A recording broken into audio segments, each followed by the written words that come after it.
Efésios capítulo 4, todo mundo abriu? Amém. Vamos ler a partir do verso 17. Hoje eu quero estudar com você sobre vida cristã, sobre a conduta de quem realmente é cristão. Verso 17. Sendo assim, eu vos afirmo e no Senhor insisto, para que não mais vivais como os gentios, que vivem na inutilidade dos seus pensamentos. Eles estão com o entendimento mergulhado nas trevas e separados da vida de Deus por causa da ignorância em que vivem, devido ao embrutecimento do seu coração. Havendo perdido toda a sensibilidade, eles se entregaram a um estilo de vida depravado, cometendo com avidez toda espécie de impureza. Entretanto, não foi isso que vós aprendestes de Cristo, se é que de fato o ouvistes e nele fostes discipulados, conforme a verdade que está em Jesus. Quanto à antiga maneira de viver, fostes instruídos a vos despirdes do velho homem, que se corrompem por desejos enganosos, a serdes renovados no vosso modo de raciocinar, a vos revestirdes do novo homem, criado para ser semelhante a Deus, em justiça e em santidade, provenientes da verdade. Verso 25. Portanto, cada um de vós deve abandonar a mentira e falar a verdade ao seu próximo, pois todos somos membros de um mesmo corpo.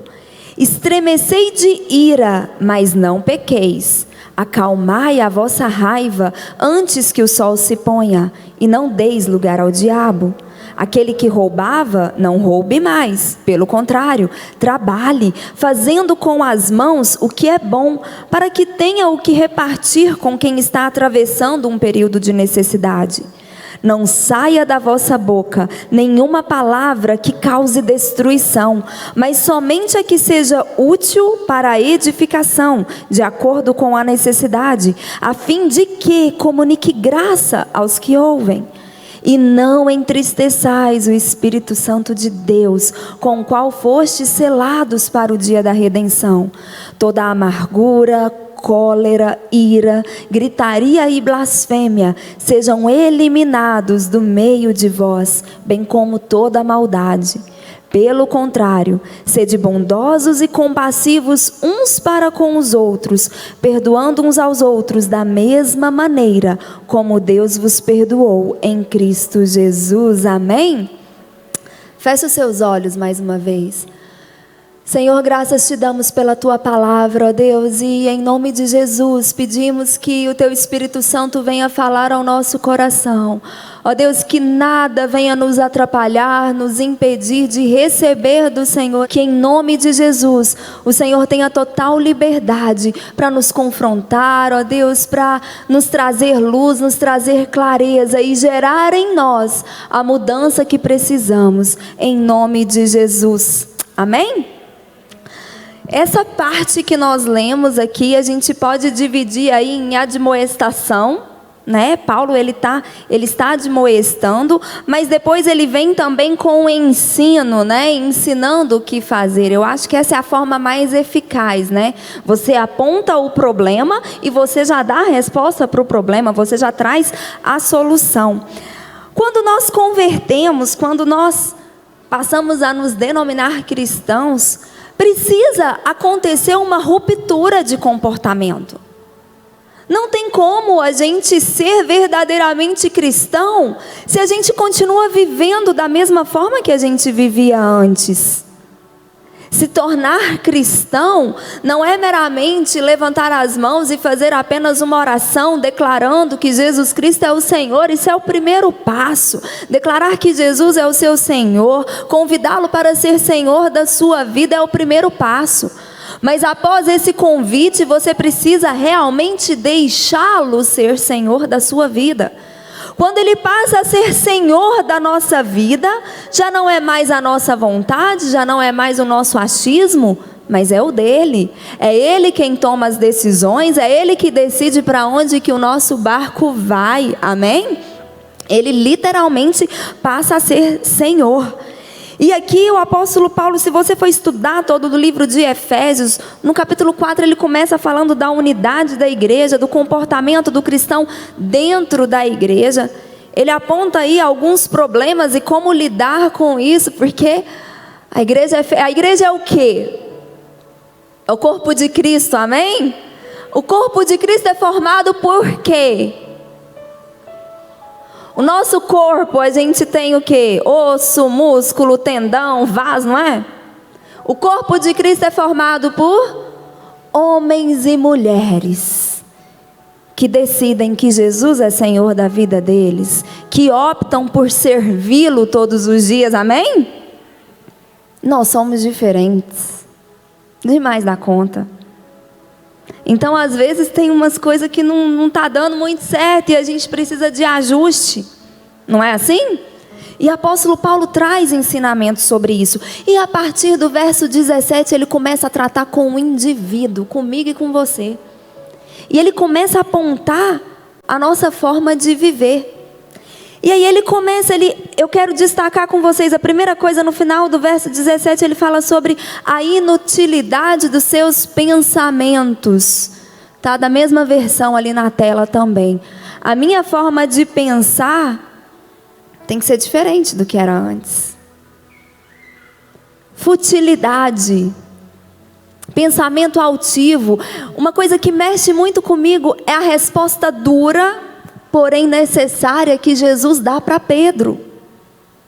Logo após dele ter dado assim, enchido a bola de Pedro na frente dos outros discípulos, quando Pedro teve aquela revelação de Deus, de que Jesus era o Filho de Deus. Vocês lembram dessa passagem? O que eles dizem que eu sou, Jesus pergunta para os discípulos. Aí, uns dizem que você é profeta. E vocês? Quem vocês falam que eu sou? E aí Pedro fala, tu és o Cristo, o Filho do Deus vivo.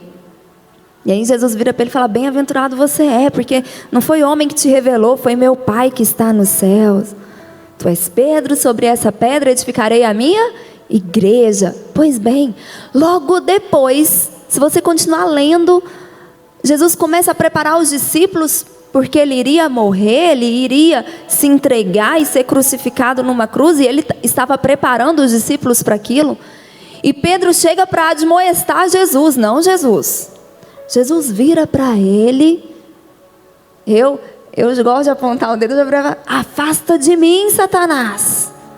E Jesus continua, porque você não pensa nas coisas de Deus, mas nas coisas dos homens. Quantas vezes nós nos perdemos em pensamentos fúteis, pensamentos inúteis. A gente às vezes se esquece que isso aqui é passageiro, que nós teremos uma eternidade pela frente. A minha forma de pensar, você que é cristão, a sua forma de pensar não pode ser como antes. E aí ele continua, ele fala que eles estão com o entendimento mergulhado em trevas. Eu não vou ler por causa do nosso tempo, mas em 2 Coríntios 4:4, a Bíblia diz que o diabo ele cega o entendimento a fim de que as pessoas não conseguem ver a luz do Evangelho. Pessoas extremamente inteligentes, e nós temos vários exemplos de cientistas, de pesquisadores extremamente inteligentes, que se denominam ateus. Eles estão mergulhados, o conhecimento deles mergulhou em trevas. Eles não têm nenhuma revelação espiritual, eles não têm entendimento nenhum do que é mundo espiritual. E às vezes alguém que não sabe ler e escrever tem revelação espiritual que ele não tenha. O conhecimento, o entendimento está mergulhado em trevas. Aí ele fala que está separado da vida de Deus por causa da ignorância em que vive, ignorância espiritual. Estão afastados de Deus. E ele termina falando do embrutecimento ou endurecimento do coração. A gente peca, infelizmente, não é? Quem é que peca? Quando você peca, não demora muito não. O Espírito Santo te incomoda, não incomoda? Seu coração, você fica triste, não fica? Bate aquele arrependimento, não é? Você chora, você às vezes, ora ali, confessa seu pecado, pede perdão, continua vivendo, porque nós somos lavados pelo sangue de Jesus. Amém? Passa um pouco, você peca de novo, na mesma coisa. Aí às vezes vem, a consciência pesa, fica ruim, mas você está meio sem vergonha. Passa um pouco tempo depois, você peca de novo. E aí vai. Passa um tempo, você não sente mais constrangimento. Quem vive na prática do pecado, pouco a pouco o coração vai ficando endurecido, acontece o embrutecimento do coração, você já não é mais sensível à voz do Espírito Santo, você já não fica mais constrangido com o seu pecado, o arrependimento não encontra mais lugar no seu coração. É a forma de viver dos gentios. Nós não podemos mais viver dessa forma. Nós não podemos mais nos acostumar. O estilo de vida do cristão, ele precisa ser diferente do que era. Porque quando nós somos salvos, a palavra de Deus diz que nós somos nova criatura. As coisas velhas ficaram para trás. Eu e você, gente, isso não é passe de mágica, não, é decisão nossa. Eu decido deixar as coisas velhas para trás. Eu decido deixar os meus hábitos pecaminosos para trás. Eu escolho ser uma nova criatura. Eu escolho não dar vazão para o pecado. Eu escolho não mais andar nos lugares que eu antes andava. É uma decisão nossa, é uma atitude que nós temos que ter. Amém? Aí ele continua, verso 19, havendo perdido toda a sensibilidade, se entregam a um estilo de vida depravado, cometendo com avidez toda espécie de impureza. Aquele que antes pecava, arrependia, passava um pouco, pecava, arrependia, depois chega um ponto que ele peca, ele já não sente mais nada, para ele já é normal, porque afinal de contas todo mundo faz. Chega um momento que ele com avidez, ele vai atrás do pecado. Aí ele já chutou o pau da barraca, desculpa a expressão. Ele já não está mais nem aí, já não fica constrangido com o pecado, já não está mais nem aí com o que as pessoas vão falar. Ele mergulha no pecado.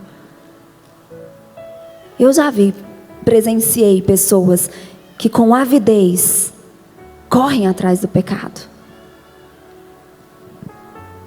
E ele fala, entretanto, não foi isso que vós aprendestes de Cristo. E aí eu quero que você preste atenção nesse versículo 20. Não foi isso que vós aprendestes de Cristo. Um dos grandes problemas, vamos colocar entre aspas aí, do cristianismo hoje, é que as pessoas, elas se tornam cristãs, se dizem cristãs, e elas estão atrás de sentimento. Elas querem sentir algo diferente. Aprendizado não tem nada a ver com sentimento, tem? É racional. Aprendizado não tem nada a ver com sentimento. E aqui a gente precisa destrinchar isso aqui. Não foi isso que vós aprendestes de Cristo. Se é que de fato o ouviste, ouviste quem? Fala forte, Jesus. E nele fostes discipulados. Aqui, gente, Jesus é o conteúdo que é ensinado, mas Jesus também é o professor, é o mestre que ensina. Cristianismo requer aprendizado, cristianismo requer relacionamento, porque quem nos ensina é Jesus. Nós precisamos ter relacionamento com Jesus. Uma coisa é eu pegar, deixa eu ver aqui, a bibliografia, vou falar agora que agora ele já foi promovido, do Billy Graham. Eu ler sobre o Billy Graham, eu estudar sobre a vida daquele grande homem de Deus. Eu vou conhecer sobre a vida dele, mas não tem nem como eu conhecê-lo mais, porque ele já morreu. Mas com Jesus é diferente. com Jesus, além de eu conhecer sobre a vida que Jesus teve aqui na terra através da leitura da Bíblia, eu ainda tenho a oportunidade de conhecer o próprio Jesus, porque Ele está vivo e Ele tem prazer em se relacionar comigo. É Ele quem me ensina, é Ele quem me discipula. Relacionamento. Cristianismo de verdade é relacionamento. Eu não preciso sentir, eu preciso sentar para aprender. Aprender é fácil? Não. Eu tenho hoje, meus filhos estão em época de prova. E às vezes isso dá muita raiva. Quem aqui já errou coisa que sabia na prova? Não é? Aí quando você sai e fala, não acredito que eu errei isso, confundi um negócio e às vezes era coisa que você sabia. Mas às vezes não fixou muito bem a matéria, né? Tinha coisas mais interessantes para fazer, então leu rápido e foi. Se a gente aprende mesmo o negócio, para a gente aprender, a gente precisa gastar tempo.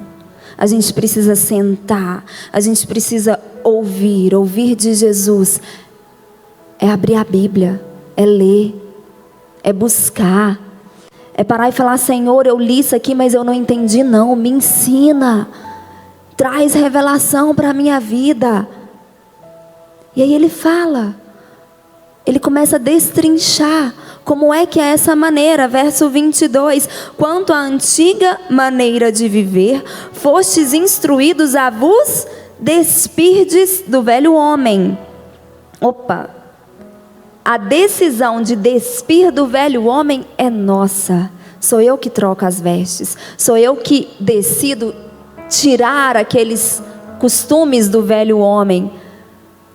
É eu que escolho, eu que decido eliminar aquelas práticas, aqueles hábitos ruins que eu tinha antes de eu me tornar uma nova criatura. E aí ele continua: a serdes renovados no vosso modo de pensar. Lá em Romanos, no capítulo 12, o apóstolo Paulo nos ensina isso, que a gente precisa renovar a nossa mente, né? Transformar a nossa mente pela renovação na palavra de Deus. O jeito do mundo de fazer negócio não me diz respeito, não serve para mim. O jeito que o mundo faz nos seus relacionamentos, no seu casamento, na educação dos seus filhos, não serve para mim. Eu preciso renovar, transformar minha forma de pensar. E aí ele continua no verso 24: vos revestir do novo homem. Eu escolho ser uma nova criatura, para ser semelhante a Deus, em justiça e em santidade. Aprender de Cristo. Escolher. Passar ali no funil do Senhor. O que eu posso deixar, o que eu preciso tirar. Todas aquelas características de velho homem precisam ser eliminadas. E eu preciso realmente viver como uma nova criatura. Essa renovação da mente, essa busca em viver como, semelhante a Deus em justiça e em santidade, ela precisa ser contínua. Nós precisamos fazer isso diariamente. Por quê? Porque nós ainda estamos na terra. Nós ainda somos sujeitos às coisas que acontecem aqui. Então, às vezes, a gente pisa na bola, pisa. E a gente precisa reconhecer isso. E falar, Senhor, eu vi uma definição que eu gostei muito do joio e do trigo. Eles são muito parecidos.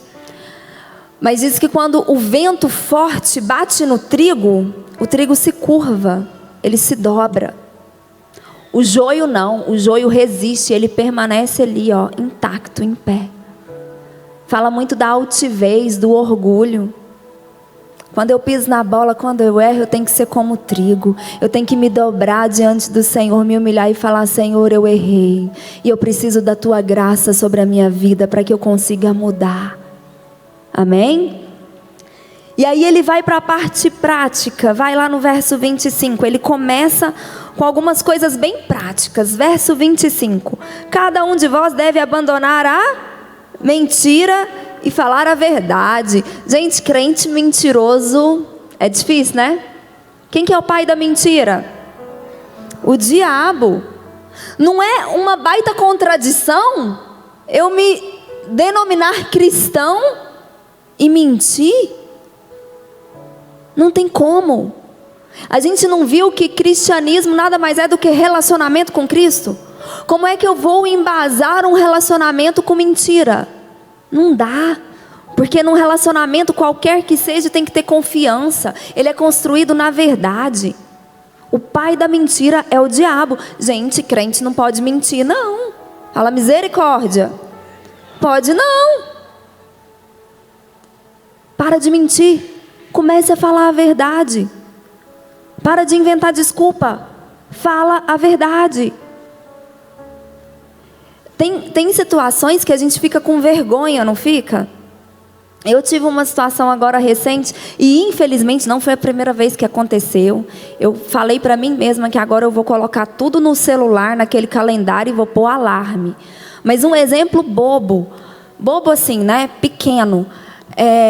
Teve um aniversário da filha de uma amiga, uma pessoa muito querida para mim. Ela me mandou convite. Eu olhei, nossa, que legal, né? E planejando ir no aniversário. Meu marido não estava aqui, ele estava viajando, mas na minha cabeça, eu vou com as crianças. No dia do aniversário, o que aconteceu? Gente, eu esqueci. Completamente. Foi num almoço. E a gente teve um ensaio aqui na igreja dos pequenininhos. Eu saí daqui, ainda fui fazer almoço. Aqueles dias que a gente fala assim, né? Se eu não tivesse filho, nem almoçava, né? Mas como tem filho, tem que fazer comida para as crianças. Arrumei a cozinha depois. Aí eu sentei no sofá e fui mexer no Instagram. Na hora que eu começo a mexer, eu vejo as fotos do povo. Falei, Jesus, não é possível. Aí eu fui lá na mensagem, olhei o convite e falei, não acredito que eu esqueci. E dava para eu ir. Ela sabia que meu marido estava viajando. O que eu fiz? Eu falei, é verdade. Eu falei, olha, talvez... E às vezes a gente fica assim, gente, a pessoa não vai nem acreditar, né? Aí você esqueceu. Eu falei, eu não vou mentir. Eu falei, eu esqueci, me perdoa. Queria ter ido. Quando eu vi o convite, programei, planejei de ir, mas eu esqueci. Ela ficou chateada? Eu tenho certeza que ficou, porque eu ficaria. A gente não liga muito pro nosso aniversário, né? Pro de filho já é outra coisa, não é, mães? Eu falei, mas eu não... O que eu posso fazer? Eu sou crente. Eu vou mentir? Eu não sou filha do diabo. Por mais que a gente fique com vergonha, por mais que sejam situações que às vezes a gente fica numa saia justa, eu preciso falar a verdade. Crente não pode mentir. Fala forte comigo, crente não pode mentir. É uma baita contradição. Amém? Aí depois ele vem, verso 26. Estremecei de ira. Ali, quando vocês ficarem irados, não pequem. Tem versão que é irai-vos, mas não pequeis. E aí eu quero fazer uma observação. Pode irar? Pode. Tem espaço para ira. E eu vou além. A igreja de Jesus está precisando se irar. Porque se o pecado não gera ira no seu coração, tem alguma coisa errada com você. Se o pecado não gera ira no seu coração, tem algo de muito errado em você. Moisés, quando desceu do monte, carregando lá as 2 tábuas com os 10 mandamentos escritos pelo dedo do Senhor, quando ele desce, ele encontra o povo o quê? Adorando um bezerro de ouro que eles construíram. A Bíblia diz que Moisés se ira, que ele joga as pedras ainda, racha, quebra tudinho, depois ele teve que fazer outra. Jesus, quando entra no templo e ele vê covil de ladrões, o povo comercializando e fazendo as maracutaias, o que acontece? Jesus se ira, e a ira de Jesus produziu uma ação. Ele começa a virar as mesas tudo, fala, não, aqui é a casa do meu pai. Se o pecado não gera ira no seu coração, meu irmão e minha irmã, começa a pedir ajuda para o Espírito Santo agora, porque tem algo de muito errado com você. Se você vê o pecado, se você vê a sociedade do jeito que está, como a gente leu ali em cima, depravado, cometendo com avidez toda espécie de impureza, se isso não gera ira no seu coração, pode começar a orar e jejuar pela sua vida, porque algo de muito errado está acontecendo com você. Tem espaço para a ira, mas a ira não pode gerar pecado. E aí ele explica: não deite o sol sobre a vossa ira, né? Apaziguem a ira, acalmai a vossa raiva antes que o sol se ponha. Eu não posso internalizar a minha ira. E psicólogo sabe explicar isso muito bem. Se eu internalizo a minha ira, eu vou estar semeando, cultivando raiz de amargura no meu coração. E eu não posso, o cristão não pode ser amargurado. Não sou eu que estou falando, não, é a Bíblia. Se você se diz cristão, você precisa aprender com Cristo, aprender de Cristo, aprender a ser como Cristo. Você precisa deixar Jesus Cristo te discipular. E Jesus diz que não pode ter raiz de amargura no nosso coração. Se você tem, você precisa trabalhar isso. Você precisa pedir: Espírito Santo, me ajuda a trabalhar isso aqui, me ajuda a arrancar essa raiz de amargura. Mas eu também não posso explodir de ira. Você já ouviu aquelas pessoas que falam assim: não, eu não fico com nada entalado aqui não, eu falo mesmo, aí eu falo, aí depois eu fico bem. Ok, você fica bem, mas e o que você destruiu com as suas palavras? No verso 27 ele fala: não deis lugar ao diabo. A minha ira não pode dar lugar ao diabo. A palavra de Deus diz, eu anotei aqui, em 1 Pedro 5,8, que o diabo anda ao nosso redor. O diabo vê quando você está irado. E às vezes você está certo em irar. Mas ele vai aproveitar desse momento para fazer vir aquela explosão. Vocês entenderam? Irai-vos, mas não pequeis. Não ponha o sol sobre a sua ira. Tenha atitudes cristãs no momento da sua ira. Aprenda com Jesus. Amém? E não deis lugar ao diabo. E aqui depois nós vamos continuar, mas eu quero fazer uma observação nesse não deis lugar ao diabo. Em 1 Pedro 5,8, você que está anotando, ele continua no verso 9: resisti-lhe firme na fé.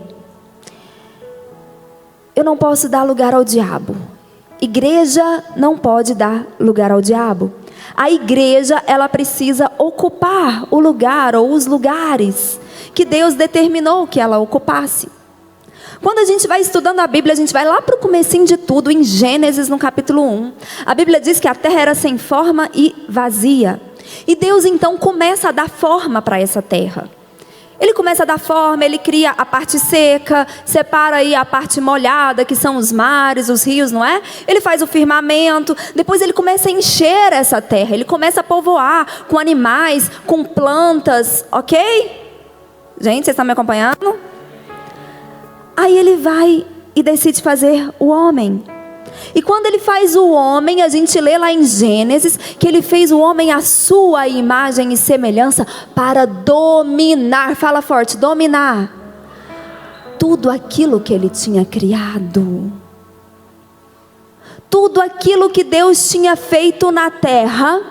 Ele fez o ser humano e colocou o ser humano para administrar, para gerir essa terra. Ele faz o ser humano, e a palavra de Deus diz lá em Gênesis que ele sopra nas narinas o fôlego de vida. Eu acho isso tão tremendo, porque nenhuma outra criatura recebeu o sopro de Deus. A essência, já pensou? Se eu pego um balão, uma bexiga e eu sopro, vai o vento lá, mas vai saliva também. Sabe o que está dentro lá? Meu DNA. Jesus, Deus fez o ser humano e soprou dentro dele, colocou o DNA dele dentro. Oh, meu filho, é uma hora de você dar um glória a Deus. E aí Deus coloca o ser humano para dominar, para sujeitar a terra, para cuidar de tudo aquilo que ele fez. Só que o que acontece? Veio o pecado. Veio o pecado, veio a queda. O homem entrega esse poder, essa administração, essa gestão nas mãos do diabo. Ele dá essa legalidade. E aí acontece todas as atrocidades desde então até os nossos dias atuais. Mas num determinado momento da história, Jesus Cristo vem. Jesus Cristo vem, Ele morre numa cruz, Ele ressuscita. E quando Jesus Cristo vem, Ele institui algo chamado igreja. Não tinha igreja antes.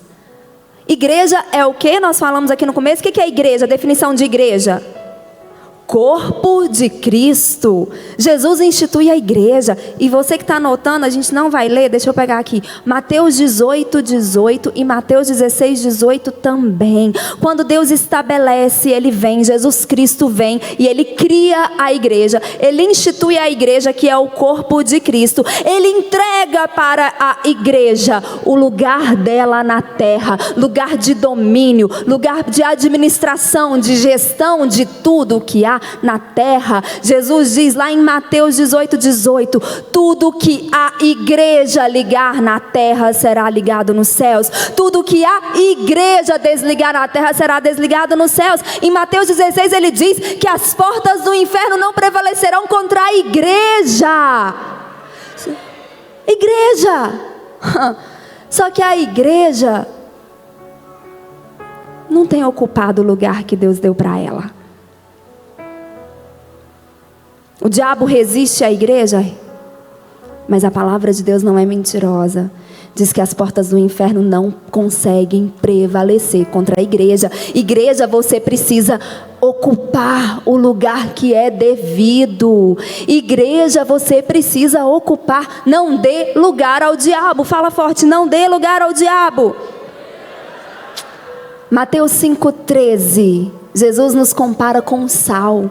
E Ele fala que se o sal se tornar insípido, se o sal não exercer mais a função para o qual ele foi criado, ele não presta para mais nada, a não ser para ser jogado fora e pisado pelos homens. Consegue ver alguma semelhança com o que nós estamos vivendo? Passamos por 2 anos que obrigaram a igreja a ficar de porta fechada. Você pode ter as suas convicções, achar certo ou errado, mas isso nunca antes aconteceu na história. Com situações muito mais caóticas, sem os recursos que nós temos hoje. Se o sal se tornar insípido, palavras de Jesus, ele não presta para mais nada. Ele perdeu a sua função, ele vai ser jogado fora, ele vai ser pisado pelos homens. Você que é igreja, você que faz parte do corpo de Cristo, você precisa ocupar o seu lugar de posição na terra. Nós somos cidadãos do céu, sim, mas Deus nos colocou na terra. E a ordem dele quando nos fez foi: sujeitai e dominai. Sujeitai e dominai, amém? Vamos para o próximo tópico, verso 28. Aquele que roubava, não roube mais. A gente não assalta banco, a gente não rouba nada. Roubar é apropriar daquilo que não é seu. Se você tem funcionários e você não paga tudo que deveria pagar, você está roubando, porque você está se apropriando de algo que não lhe é devido. Se você trabalha numa grande empresa e você pega algo de lá, nossa, mas é uma empresa tão rica, então o que tem? É seu? Não, você está apropriando, isso é roubo. Se você trabalha, vocês estão entendendo? Se você não entrega o dízimo, lá em Malaquias 3 fala, você está roubando a Deus. Mas aí Paulo dá a solução. Você roubava? Até então você colocava a mão naquilo que não era seu por direito? Você se apropriava, porque às vezes a gente não gosta de falar roubo, né? Porque a gente não anda armado, põe o revólver na cabeça da pessoa, manda passar o dinheiro, né? A gente não entra na garagem de ninguém, pega o carro e vai embora. Mas se você tem que trabalhar de tal a tal hora e você vai embora mais cedo porque seu chefe não está lá, Não é porque todo mundo faz que é certo. Eu tenho que deixar o meu velho homem. Eu sou nova criatura. Aí ele continua. Você roubava? Não rouba mais não. Ao contrário, trabalhe. A prosperidade que Deus quer para nós, gente, não é apenas nós termos tudo aquilo que nós queremos usufruir no tempo aqui na terra, não. Ele fala assim, trabalhe, fazendo com as mãos o que é bom, para que tenha o que repartir com quem está passando por necessidade. A prosperidade que Deus tem para você é tamanha que você e toda a sua família vão viver muito bem, e você ainda vai ter condições de ajudar quem está passando por dificuldade, de abençoar outras pessoas. Trabalhe. Estava fazendo errado? Faz diferente a partir de agora. Aí no verso 29, não saia da vossa boca nenhuma palavra que cause destruição, nenhuma palavra torpe.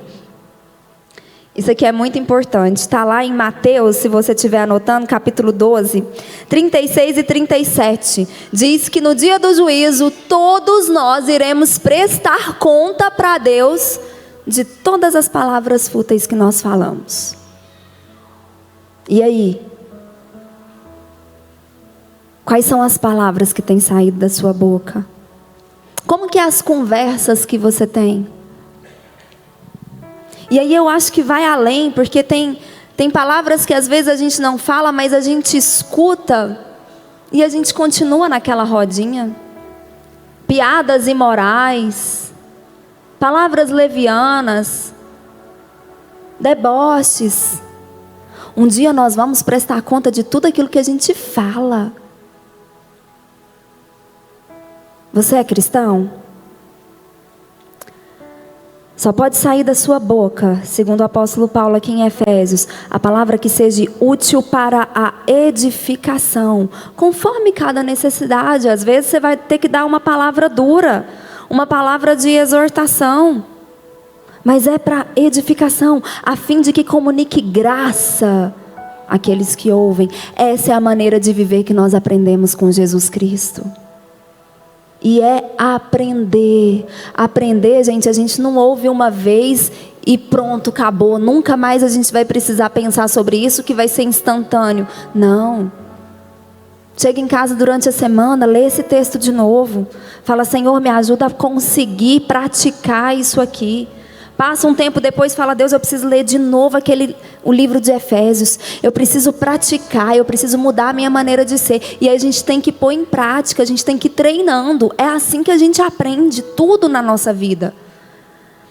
Verso 30. Não entristeçais o Espírito Santo de Deus. As nossas palavras e as nossas atitudes podem estar entristecendo o Espírito Santo que habita em nós. O nosso modo de viver pode estar entristecendo o Espírito Santo. Não entristeçais o Espírito Santo. E aí ele finaliza no verso 31. Sede bondosos, sede compassivos, perdoando uns aos outros da mesma maneira que Deus em Cristo Jesus nos perdoou. Para Deus não tem limite de perdão.